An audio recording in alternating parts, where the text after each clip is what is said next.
First of all, one of the reasons Apple will pull apps off of their app store is if it's a poorly constructed app. If the code is written poorly and it doesn't work very well, it's sort of like quality control. But talk to me about that, because you actually investigated some other climate change apps that are pro-climate change. What did you find?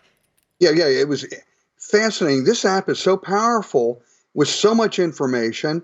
And we looked out there and we said, I looked at, they said they removed it because it lacked compelling information, compelling data, really 60 inconvenient facts with charts fully sourced and referenced. I looked at the App Store at pro man-made catastrophic warming sites. These apps they have available right now, they look like a failed middle school science project that they posted up there. They're horrible, horrible, horrible.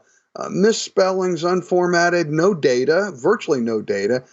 Our app that we provided was really, it looked like the gold standard for apps like this. There's nothing like it out there. And it was, they said it lacked compelling information. Really? Well, there were 13,000 people that found it compelling enough. Yeah, exactly. And it's still, exactly. So this blew up overnight with them taking it down. We had over 800, it blew up early this morning. We had over 800 downloads of the Android version of the app in just 2 hours this morning. People are flocking to it because what this does is empower people. It puts this great, well-sourced, well-referenced scientific information right in the palm of your hand. That way, if you're at Easter dinner and your idiot nephew that's majoring in sustainable development at Texas A&M tells you that polar bears are going extinct, you can go, oh, wait a minute, Billy. Here's a chart of 60 years of polar bear population.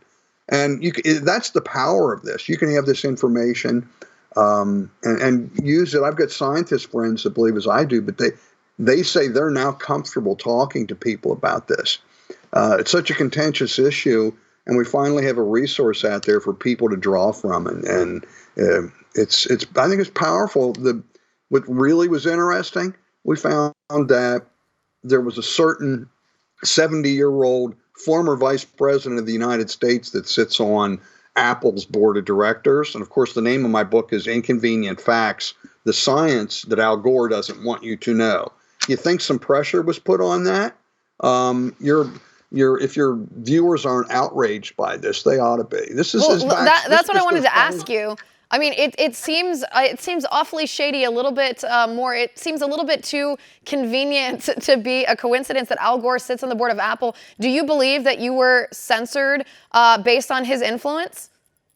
Well, it sure looks that way to me. If you would, anybody that has an iPhone, just search for climate change or global warming. See what passes for acceptable apps from those sites, and you'll see just how terrible they are. And the people that see my app are just raving about it.